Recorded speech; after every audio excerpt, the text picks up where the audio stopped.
Hai Sobat Rebahan, selamat datang di channel hiburan kaum rebahan. Admin akan melanjutkan membacakan sebuah cerita novel yang sangat seru, yang sangat menghibur, yang sangat layak untuk diikuti dari awal hingga akhir. Sebuah cerita novel yang berjudul The Story of Chain. Tetapi sebelum melanjutkan, pastikan kalian sudah subscribe channel ini dan aktifkan lonceng notifikasinya agar tidak ketinggalan jika admin upload video terbaru. Jika kalian menyukai cerita seperti ini, jangan lupa like, jika berkenan share juga ke teman-teman lainnya agar teman-teman lainnya juga mendapatkan informasi dari hiburan di channel ini. Baik, kita lanjutkan di part ke-479 bertepatan dengan bab ke-2309. Begitu mendengar perkataan ayahnya, Susaude langsung bertanya lagi dengan penuh semangat. Ayah, cara apa yang ayah miliki untuk membuat kematian Du Haking tidak mempunyai celah sedikit pun untuk menuduh kita? Su Cheng Peng menyeringai. Sebelum ini aku sudah memerintahkan seseorang untuk mencari buronan kelas kakap yang telah melakukan kejahatan berat sebelumnya. Nanti aku akan memberi dia uang sebesar 10 juta dan memintanya untuk melarikan diri ke Jinling. Susade bertanya lagi, ayah akan menyuruh buronan itu untuk membunuh Du Haking? Tuan Besar Su berkata dengan santai. Menyuruh buronan itu untuk membunuh Du Haking memang merupakan rencana yang bagus, tetapi keseluruhan rencana yang telah aku siapkan tidak sesederhana yang kamu pikirkan. Setelah mengatakan ini, dia melanjutkan perkataannya lagi. Aku juga sudah memerintahkan seseorang untuk menyebarkan informasi ini kepada polisi di Jinling. Aku yakin bahwa polisi Jinling akan segera mencari buronan itu ke seluruh kota. Buronan itu sudah banyak membunuh orang. Kalau tertangkap oleh polisi, dia pasti akan dihukum mati. Oleh karena itu, polisi pasti akan mengejarnya mati-matian.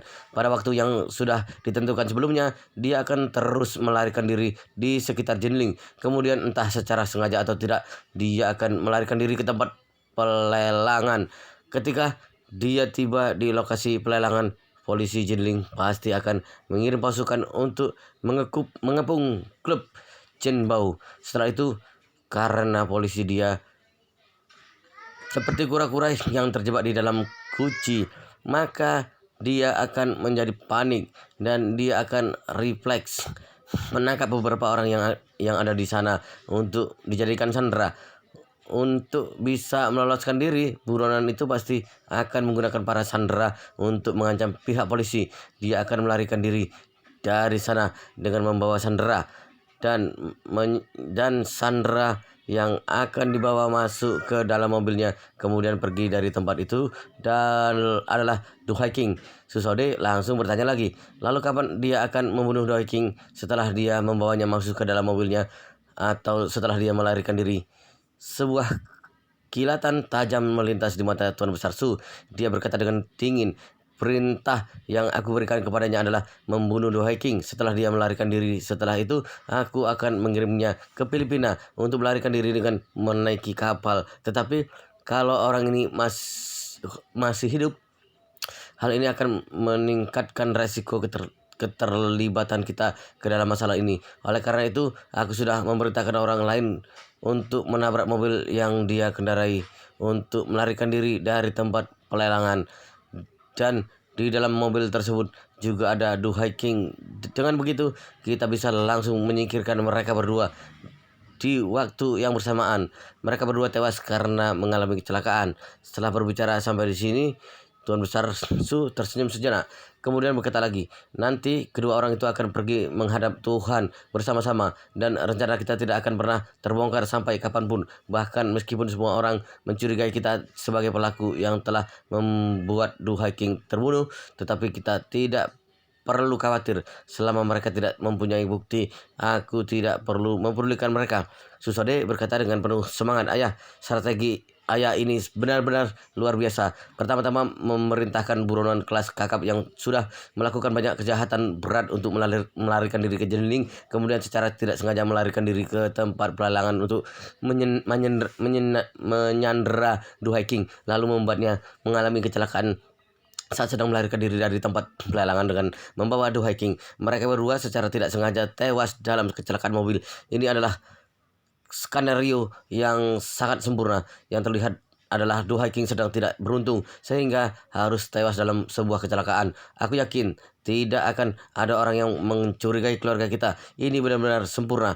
Tuan Besar Su mengangguk sambil menyeringai. Kemudian berkata dengan serius, aku sudah berkecimpung di dunia bisnis selama puluhan tahun. Tetapi ketika ingin melakukan sesuatu, aku pasti akan mempertimbangkannya berbagai hal terlebih dahulu sebelum memulai bertindak. Aku harus memastikan dulu bahwa tindakanku ini tidak akan membahayakan diriku. Setelah mengatakan ini, dia menghela nafas sejenak, kemudian berkata sambil mengepalkan tangannya, selama aku hidup, satu-satunya kesalahan yang pernah aku lakukan adalah tindakanku terhadap Suroli.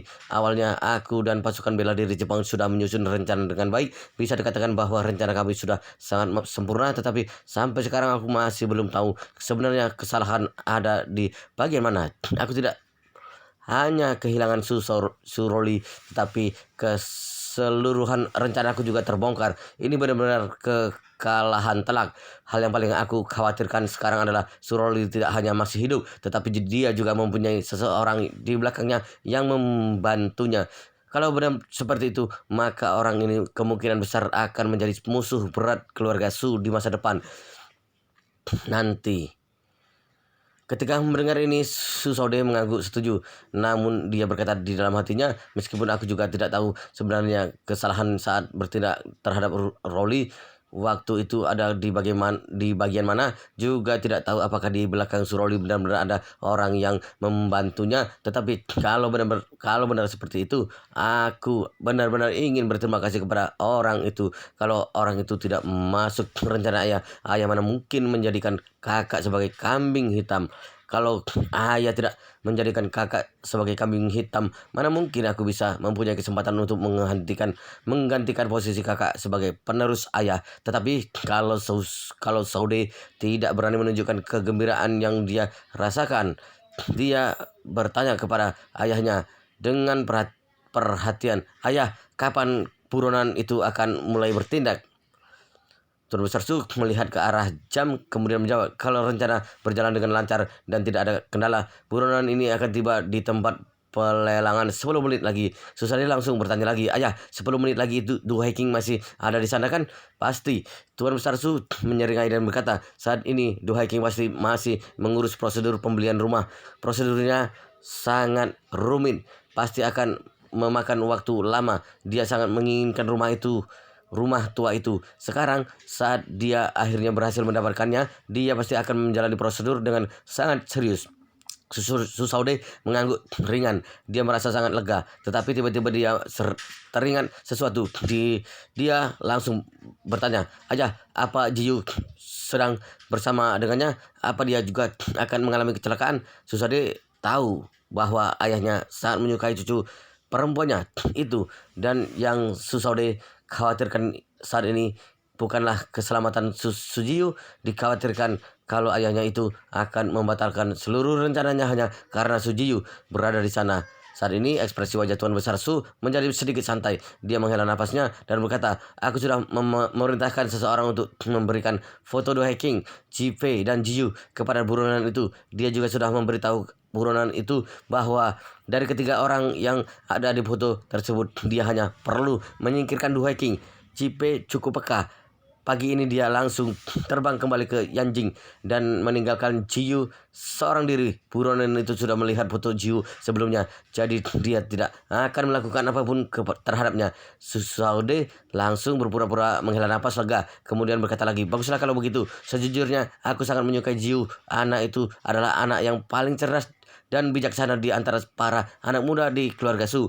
Benar sekali, Tuan Besar Su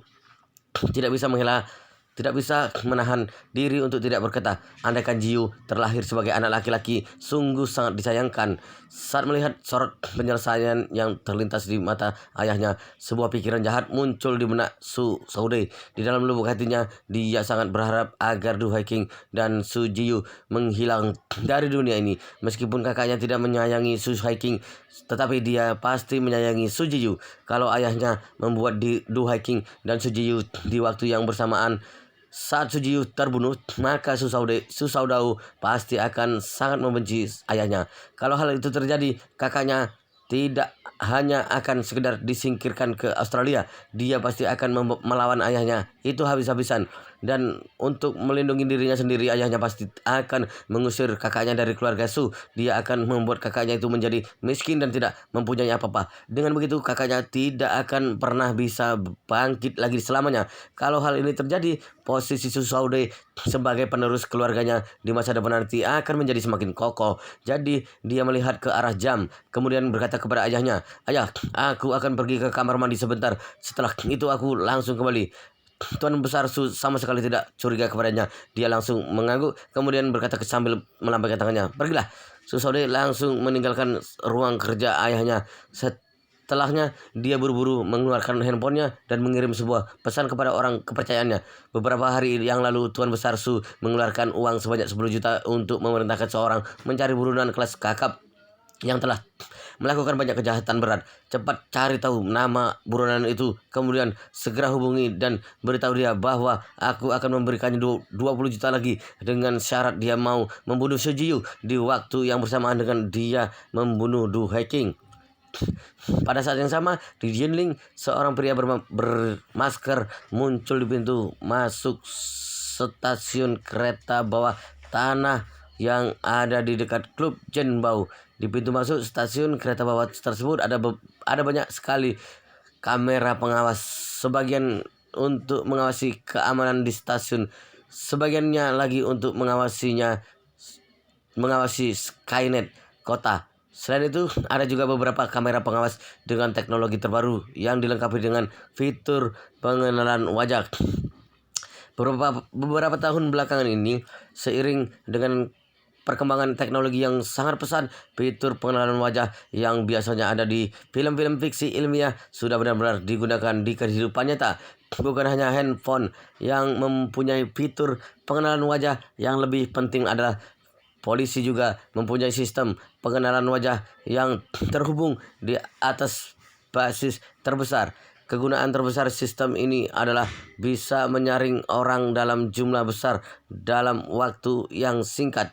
Misalnya, kalau sedang berhadapan dengan ratusan orang dan ada seorang buronan yang berada di dalamnya, kalau hanya mengandalkan petugas polisi untuk memeriksa mereka satu persatu, tingkat efisiensinya akan sangat rendah. Selain itu, resiko untuk terjadinya kelalaian juga cenderung lebih besar. Namun, sekarang sudah ada sistem pengenalan wajah. Sistem ini bisa memeriksa ratusan orang dengan sangat cepat. Sistem ini bisa langsung mengidentifikasi identitas ratusan orang melalui pengenalan wajah.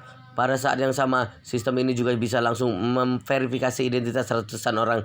Kalau ada seorang buronan atau tersangka yang tertangkap di kamera, polisi akan mendapatkan peringatan melalui sistem secepat mungkin. Contoh yang paling tipikal adalah seorang mempunyai asal Hong Kong yang sangat terkenal datang ke negara ini untuk mengadakan konser. Di setiap konsernya, polisi selalu bisa menangkap beberapa buronan, di antaranya puluhan ribu penonton yang datang ke konser tersebut.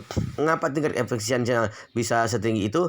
Karena mereka menggunakan fitur pengenalan wajah. Oleh karena itu, dengan perkembangan ilmu pengetahuan dan teknologi, persentase kemungkinan para pelaku kejahatan bisa melarikan diri dari sanksi hukum semakin lama semakin kecil. Pada saat ini, pria bermasker itu memandang ke sekeliling. Setelah itu, dia merogoh sakunya dan mengeluarkan sebungkus rokok.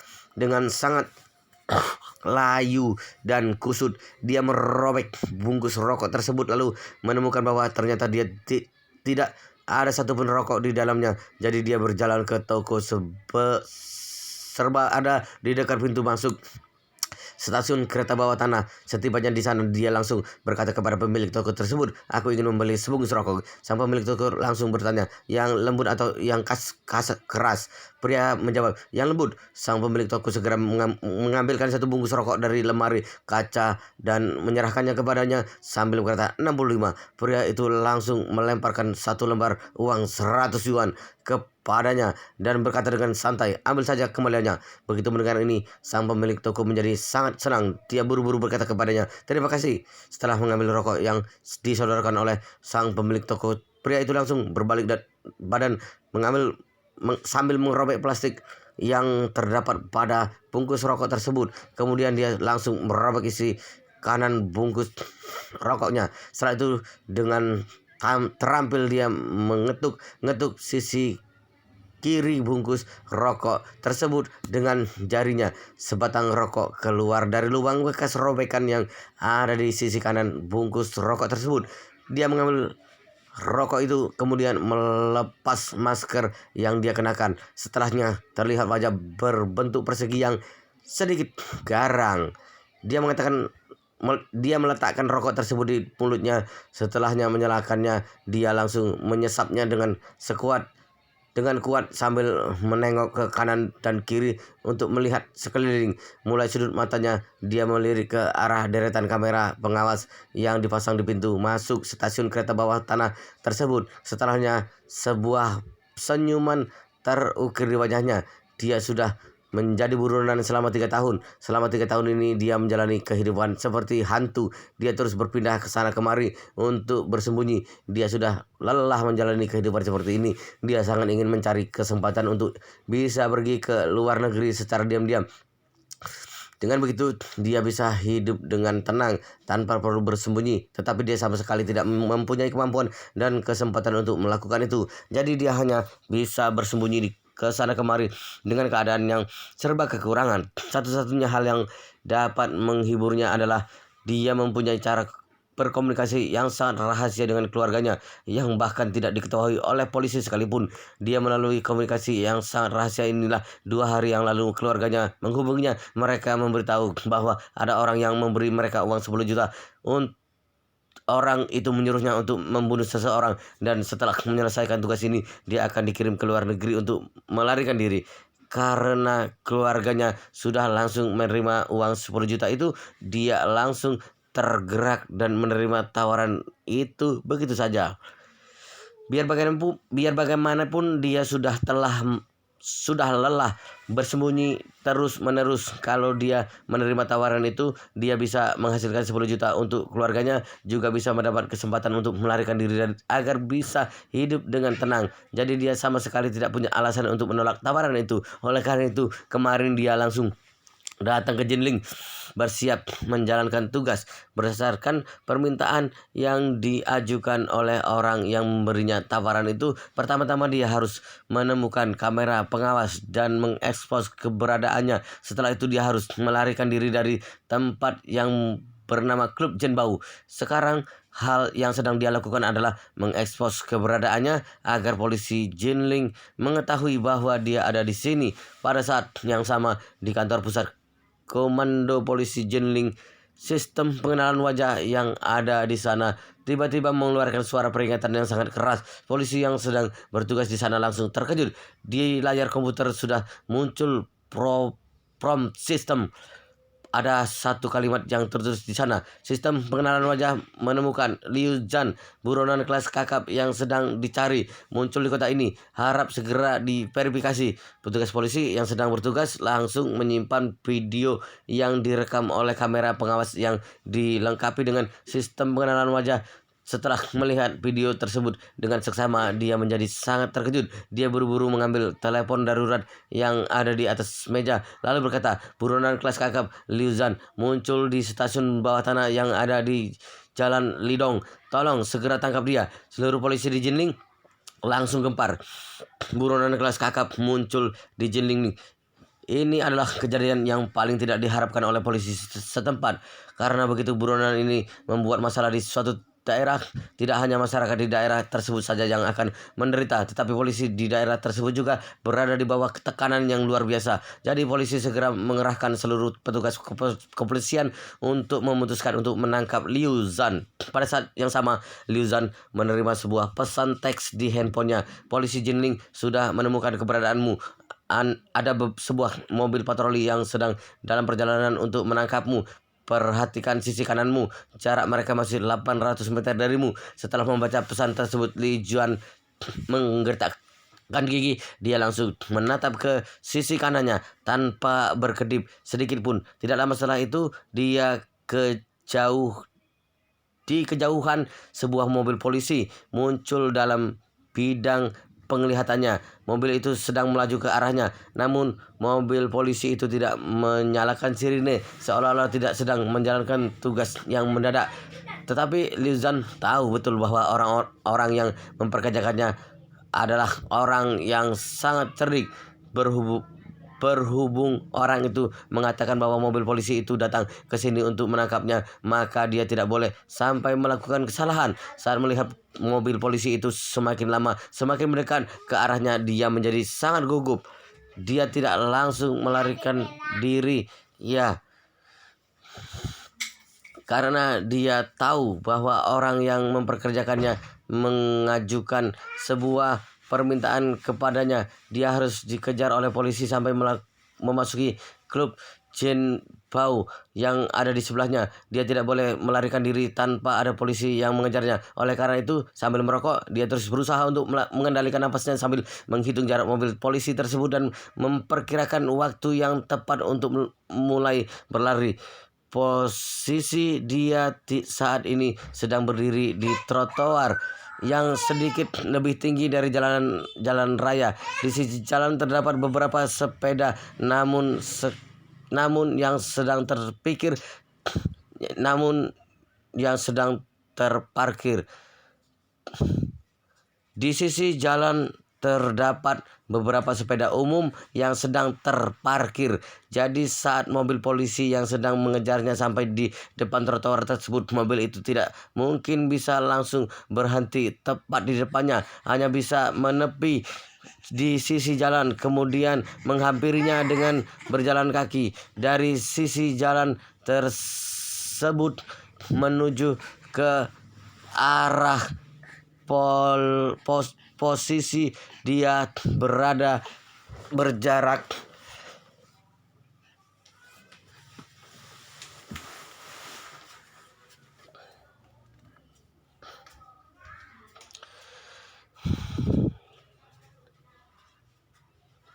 sekitar 10 meter. Ini adalah kesempatan dia untuk melarikan diri. Dia tahu bahwa tempat ini adalah area pusat kota, jadi polisi tidak mungkin langsung melepaskan tembakan begitu saja. Oleh karena itu, dengan terpisah jarak sekitar 10 meter dan mempunyai keuntungan bisa mulai berlari lebih dahulu, petugas polisi tidak mungkin bisa mengejarnya. Dia pasti bisa berlari sampai ke klub Zhenbao. Jadi saat petugas polisi mengejarnya, dia hanya perlu melarikan diri ke klub Zhenbao. Pada saat ini mobil polisi tersebut sudah hampir sampai di depannya.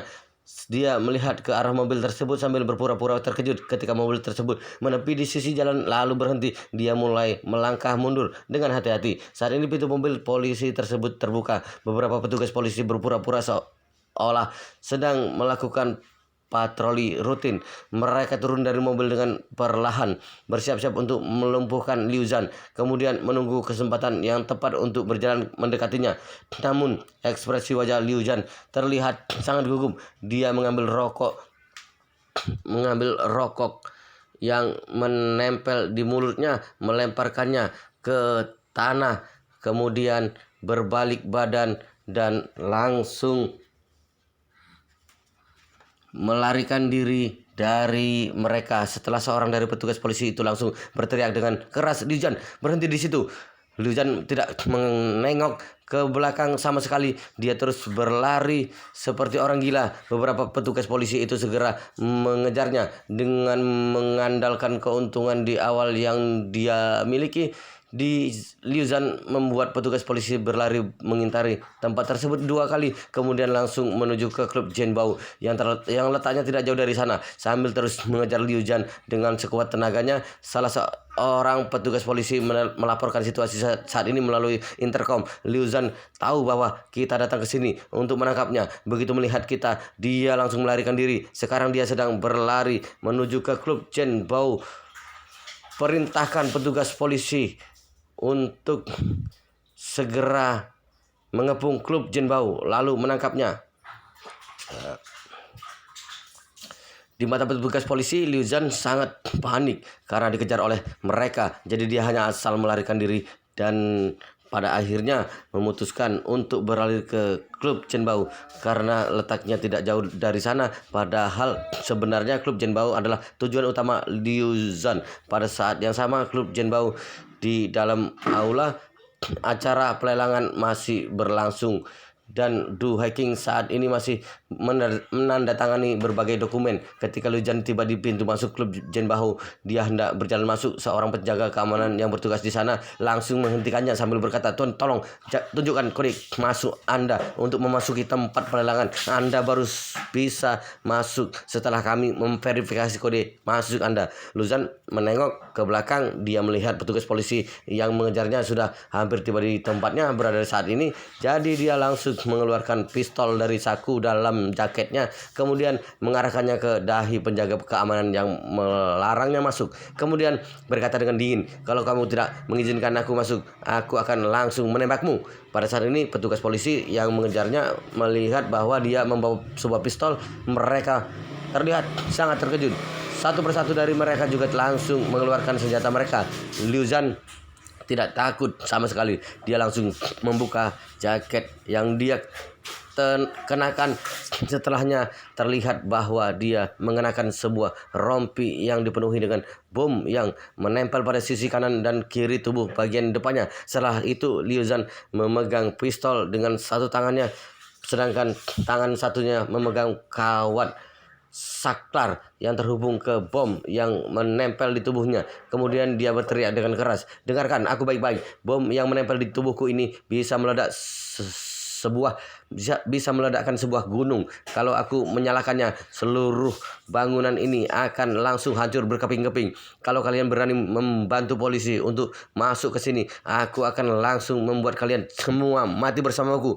Begitu melihat hal ini, beberapa petugas polisi yang sedang mengejarnya menjadi lebih terkejut lagi. Liu Zhan adalah seorang gangster. Dia sudah banyak membunuh orang. Ketika menangani kasus-kasusnya sebelumnya, dikatakan bahwa dia sering menggunakan senjata api dan bahan peledak. Oleh karena itu, para petugas polisi itu sama sekali tidak meragukan bahwa pria itu benar-benar membawa bom di tubuhnya.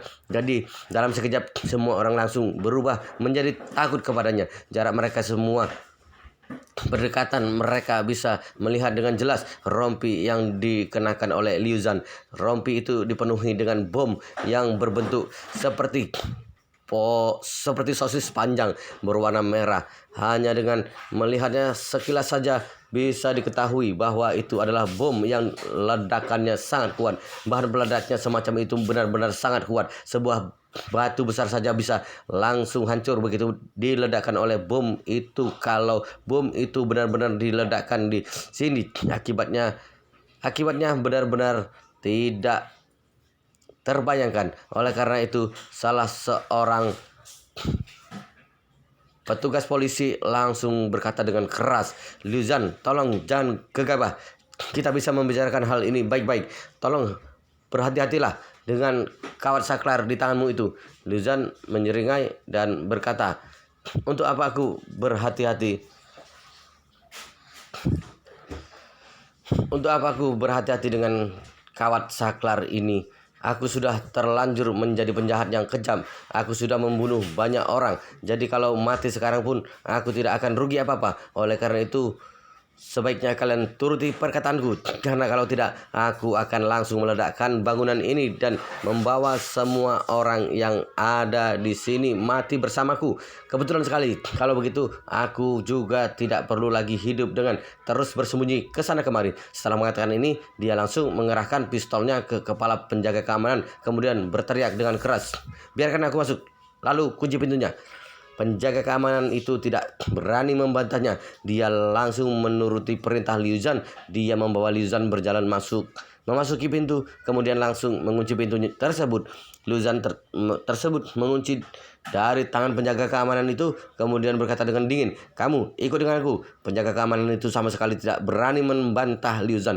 Dia langsung berjalan mengikutinya menuju ke ruangan pelelangan. Liu Zhan memasuki ruangan pelelangan dengan pistol di tangannya. Dia berteriak dengan keras kepada kerumunan orang yang berpartisipasi dalam acara pelelangan, "Semuanya dengarkan aku baik-baik. Kalian semua berjongkoklah dengan posisi tangan di belakang kepala. bagi siapapun yang mencoba untuk melarikan diri, aku tidak akan segan-segan untuk langsung menghabisinya. Semua orang yang ada di ruangan tersebut langsung menjadi panik. Mereka semua berteriak dan bersiap untuk melarikan diri. Tepat pada saat ini, Liu Zhan langsung mengangkat pistolnya dan melepaskan 3 tembakan ke arah langit-langit. Setelah itu dia berteriak dengan marah. Kalau masih ada yang mencoba untuk melarikan diri, kita lihat saja apa yang akan terjadi kepadanya nanti.